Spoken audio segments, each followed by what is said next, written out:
اس آدمی کا وکیل کا قتل ہوتا ہے, فیملی ساری کہتی ہے کہ خاندانی دشمنی تھی, اس پہ قتل ہوا ہے, وہاں پہنچ جاتے ہیں, یعنی وہ پتا چلتا ہے کوئی 9:30 بجے اس کا قتل ہوتا ہے, 4 گھنٹے کے اندر لا منسٹر پریس کانفرنس کر دیتا ہے کہ عمران خان اس میں ملوث تھا.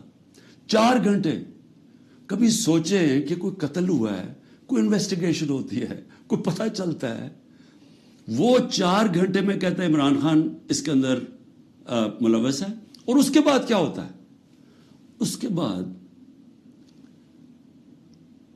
آئی جی اٹھاتا ہے اس کے بیٹے کو, رات تک آئی جی اس کو اپنے پاس رکھتا ہے, اور اس سے پھر ایک اور سٹیٹمنٹ آ جاتی ہے کہ جی یہ عمران خان نے قتل کروایا میرے باپ کو.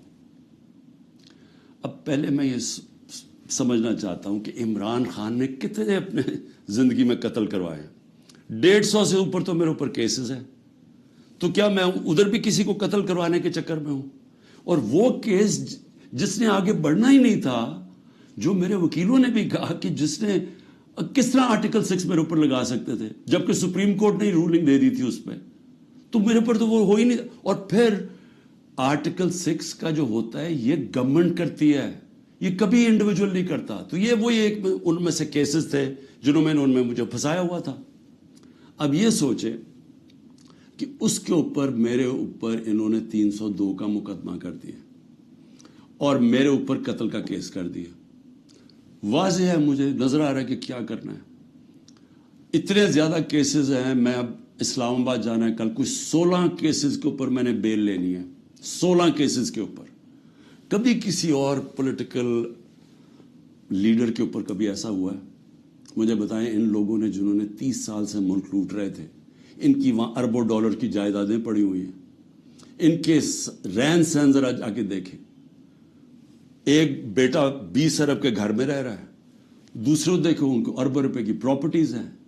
ان کے کسی کو کوئی ہوٹل کسی کے نام پہ ہیں. یہ ساری چیزیں یہ ابھی سے نہیں, یہ مجھے باقاعدہ ISI سے انفارمیشن ملتی گئی ہے 20 سال سے. جنرل امجد جب نیب کے ہیڈ تھے پہلے بنے, انہوں نے ہمیں تب کی دی تھی, انہوں نے جو 11 سال میں چوریاں کی تھی, اس کے بعد مسلسل ہمیں انفارمیشن ملتی رہی. جب اس کے بعد جب ہماری گورنمنٹ آئی تو اس کے بعد ہماری اپنی ایجنسیز انفارمیشن دیتی تھی. ISI بتاتی تھی کہ انہوں نے کیا کیا ان کی پراپرٹیز ہیں. اس سے پہلے بھی دیتی تھی, جب ان کی 10 سال دونوں نے حکومت کی تب ملتی رہی.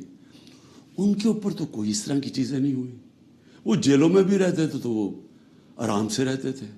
وہاں تو کوئی اس طرح کا, ذرا ان کے دیکھے تو صحیح ماضی میں کہ ان کے اوپر کیسز کیا تھے اور یہ رہتے کیسے تھے اور ان کے اوپر کیا ہوا. یہاں مجھے بتائیں کہ یہ کوئی کیس ہے؟ کوئی مانے گا پاکستان میں کہ عمران خان نے جا کے کوئٹہ میں قتل کروا دیا کسی کو کیونکہ اس کو ڈر لگا ہوا تھا کہ وہ کیس کامیاب ہو جائے گا؟ Make the leap. Bring what you do online with GoDaddy.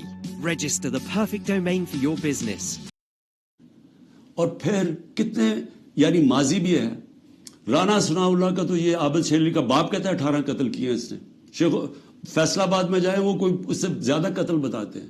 Shahbaz شریف کی تو رپورٹ ہے ہیومن رائٹس کی یا ایمنسٹی کی کہ اس نے 97 سے 99 تک 770 لوگوں کو پولیس مقابلے میں مروایا ہے. اس کے اوپر تو عابد باکسر نے ٹی وی پہ آ کے کہا کہ اس نے قتل کروایا. عمران خان کے اوپر بتائیں کس نے کہا کسی کو قتل کیا. تو یہ جو قتل کا کیس انہوں نے کیا ہے, اس کا مقصد ہی ایک ہے کہ کسی نہ کسی طرح عمران خان کو پکڑ لو. اور میں اب کل اسلام آباد جا رہا ہوں, میں تو پورا تیار ہوں, میں تو تیار ہوں کہ پھر سے مجھے یہ پکڑیں گے. لیکن میں کچھ اور آج کہنا چاہتا ہوں. میں آج اپنی پارٹی کو بھی ساروں کو یہ آج کل چیزیں بتاتا ہوں کہ اب آپ کو سمجھ آئی کہ میں نے 27 سال انصاف کی تحریک کیوں شروع کی تھی. کیونکہ یہ جو ہمارے سے ہو رہا ہے, جو میرے سے ہو رہا ہے, جو میرے لوگوں سے ہو رہا ہے, یہ پاکستان کے عام آدمی سے ہر وقت ہوتا ہے جب طاقتور کے سامنے وہ کھڑا ہوتا ہے. پوچھے ذرا آج اندرون سندھ میں جو ہوتا ہے لوگوں سے, کیا یہ مخالفین کے ساتھ کرتے ہیں, کس طرح یہ FIR پولیس کا استعمال کرتے ہیں, لوگوں کو غلام بنایا ہوا ہے. بیچارے اتنے لوگ ڈرتے ہیں وہاں ان سے, کیونکہ لوگ تو بے بس ہیں. میرے پاس تو میں خوش قسمت ہوں کہ انصاف لائر فورم میری پوری مدد کرتا ہے.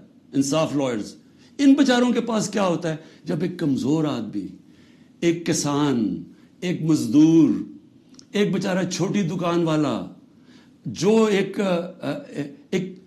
لو گریڈ کے تنخواہ دار لوگ, یعنی میں بات کر رہا ہوں جو کمزور لوگ جن کے پاس پیسے بھی نہیں ہیں, وسائل بھی نہیں ہیں, وہ ان کو جب وہ طاقتور کے سامنے وہ کھڑے ہوتے ہیں تو سوچیں ان کا کیا حال ہوتا ہے. یہ 75 سال سے ان کا یہ حال ہے. یہ جو میں بار بار آپ کو کہتا ہوں کہ جب تک یہ قوم آزاد نہیں ہوگی, جب تک انصاف نہیں آئے گا, تو انصاف تو آنے دیا ہی نہیں ہے. یہ اوپر سے جو سنبھال کے بیٹھے ہوئے سسٹم, یہ تو قانون کے اوپر ہے, چوری کریں سب کچھ ہو رہے ہیں, NRO مل جاتا ہے, طاقتور کو پوچھنے والا نہیں ہے. مجھے گولیاں لگتی ہیں, میں اپنی FIR نہیں کٹوا سکتا کیونکہ دوسرا اتنا طاقتور تھا. اور یہ کمزوروں سے ہر روز جب طاقتور سے ٹاکرا پڑتا ہے, جب ان کی زمینوں پہ قبضہ ہوتا ہے, وہ بے بس ہو جاتے ہیں. کوئی ان کو پوچھنے والا نہیں ہوتا. کیوں قبضہ گروپ امریکہ میں نہیں ہے, انگلینڈ میں نہیں ہے, کیوں ڈیولپڈ ملکوں میں جدھر رول آف لا ہے وہاں کیوں نہیں قبضہ گروپ؟ کیونکہ وہاں لوگوں کی حفاظت کرتا ہے. کمزور کو طاقتور سے تحفظ دیا جاتا ہے. انصاف کے نظام میں ان کے فنڈامنٹل رائٹس کی حفاظت کی جاتی ہے. تو یہاں تو جو آج ہو رہا ہے, یعنی تھوڑا بہت جو ملک چل رہا تھا اس طرف کہ جب وہ لائرز موومنٹ شروع ہوئی 2007 میں, اور کرتے کرتے ایک آزاد عدلیہ کی طرف گئے تاکہ وہ ہمیں بچائے گی اگر حکومت ہمارے سے ظلم کرتی ہے, تو یہ تو سارا ہی ختم ہو گیا. اب تو ہم وہ پہنچ گئے ہیں جو مجھے تو نہیں یاد, یہ تو وہ بدترین مارشل لاز میں پہنچ گئے ہیں. ہمارے تو سارے فنڈامنٹل رائٹس ختم ہو گئے ہیں آج. یعنی اس طرح کا کیس اور اس طرح کے کیسز, ذل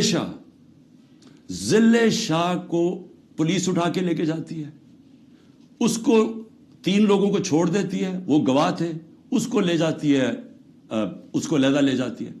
اس کے بعد اس کی لاش پڑی ہوئی ملتی ہے سڑک پہ, جو کہ کوئی اٹھا کے جا کے سروس ہاسپٹل لے جاتا ہے. میرے اوپر قتل کا لگ جاتا ہے 302 کا, اس کے اوپر مجھے کہتے ہیں کہ میں نے اسے قتل کیا. اس کے بعد رپورٹ آتی ہے 3 دن کے بعد, پوسٹ مارٹم رپورٹ آتی ہے جس میں بتاتا ہے کہ 26 جگہ کے اوپر اس کے اوپر تشدد کیا گیا, 26 جگہ پہ. تو ایک دم وہ گھبرا جاتے ہیں کیونکہ وہ تو کسٹڈی میں تھا, تو میں نے کیسے اس کے اوپر تشدد کیا ہوگا. لہٰذا وہ پھر رپورٹ چینج ہوتی ہے, ایکسیڈنٹ بتایا جاتا ہے, اور ایکسیڈنٹ میں پھر مجھے ملوث کر دیتے ہیں کہ شاید مجھے کوئی انفارمیشن تھی اور میں نے بتائی نہیں. یہ ہو رہے ہیں کیسز یہاں آج, اور یہ سارے اس وقت کوئی تحریک انصاف کا اس کو ان کیسز میں ڈالا جا رہا ہے. لیکن اس سے ہٹ کے یہ ہر وقت کمزور کے اوپر ظلم ہوتا ہے اس ملک کے اندر. اور اگر آپ میرے سے پوچھیں کہ ہمارا ملک آگے ہی نہیں بڑھا, تو حضرت علی کا قول ہے کہ کفر کا نظام چل جائے گا, لیکن اس طرح کا ظلم اور ناانصافی کا نظام نہیں چل سکتا. اللہ نے اپنے سارے جو پیغمبر بھیجے تھے دنیا میں, سب ایک چیز کہتے تھے, انصاف کے لیے کھڑے ہوئے تھے سارے پیغمبر. اللہ کے قرآن میں آپ پڑھیں انصاف کے اوپر کتنا زور دیا ہوا ہے, کیونکہ انصاف سے ہی انسان آزاد ہوتا ہے, اور آزاد انسان کی پرواز اوپر ہوتی ہے, وہی خوشحالی لے کے آتا ہے. اس لیے تو جو آزاد ملک ہیں وہ خوشحال ہیں. آپ دیکھ لیں, جدھر انصاف ہے وہاں آزادی ہے, وہ خوشحالی ہے. جدھر انصاف ہے وہاں حقیقی جمہوریت ہے. جن ملکوں کے اندر انصاف نہیں ہے وہاں جمہوریت نہیں آ سکتی. سو لہٰذا میں آج اپنی قوم کو یہ کہنا چاہتا ہوں کہ میں تو جیل کے لیے تیار ہوں اور ہر چیز کے لیے تیار ہوں, لیکن میں کبھی اس ظلم اور اس طاقت کے حکمرانی کے سامنے کبھی نہیں جھکوں گا. اور میں آج آپ سب کو کہتا ہوں, آپ نے کبھی نہیں جھکنا, کیونکہ ایک میری بات یاد رکھ لینا, جس دن آپ نے اس ظلم کو قبول کر لیا اور یہ ناانصافی کے نظام کو, ملک نہیں رہے گا. کوئی قوم نہیں سروائیو کرتی اس طرح. جس قوم کے اندر اس طرح کا ظلم ہوتا ہے وہ نہیں سروائیو کرتی. ہمارا ملک معیشت تو آگے گر گئی ہے نیچے, اور لوگ چھوڑ کے جا رہے ہیں پاکستان کو, ڈالرز باہر بھیج رہے ہیں, پروفیشنلز باہر جا رہے ہیں, کیونکہ امید ہی چلی گئی ہے جس ملک کے اندر یہ حالات ہوں کہ جس کو مرضی پکڑا اندر کر دو, جس کو مرضی پکڑا آپ, عدالت بھی آپ کو چھوڑا, آپ کو اتنے وہ ظالم ہیں کہ ان کو عدالتوں کی بھی فکر نہیں ہے.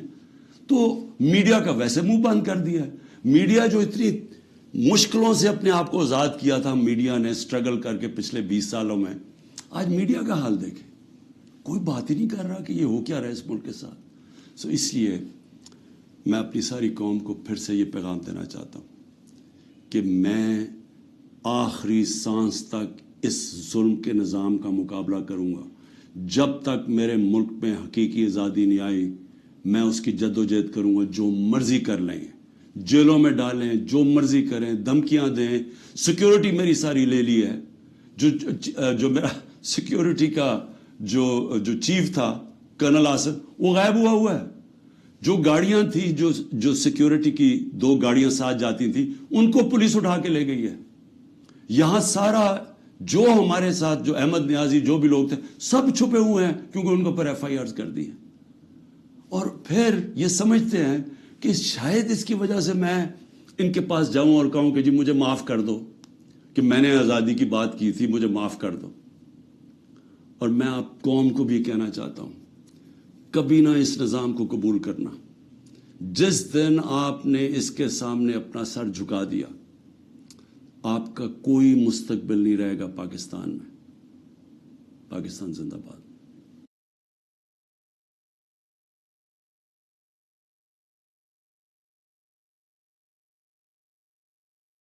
نیو لپٹن, بہترین تیز ذائقہ, گاڑھا پن اور تازہ دم خوشبو. وقت آ گیا ہے کہ 9 مئی کے منصوبہ سازوں اور ماسٹر مائنڈز کے خلاف قانون کی گرفت مضبوط کی جائے. جناح ہاؤس کی بے حرمتی کرنے والوں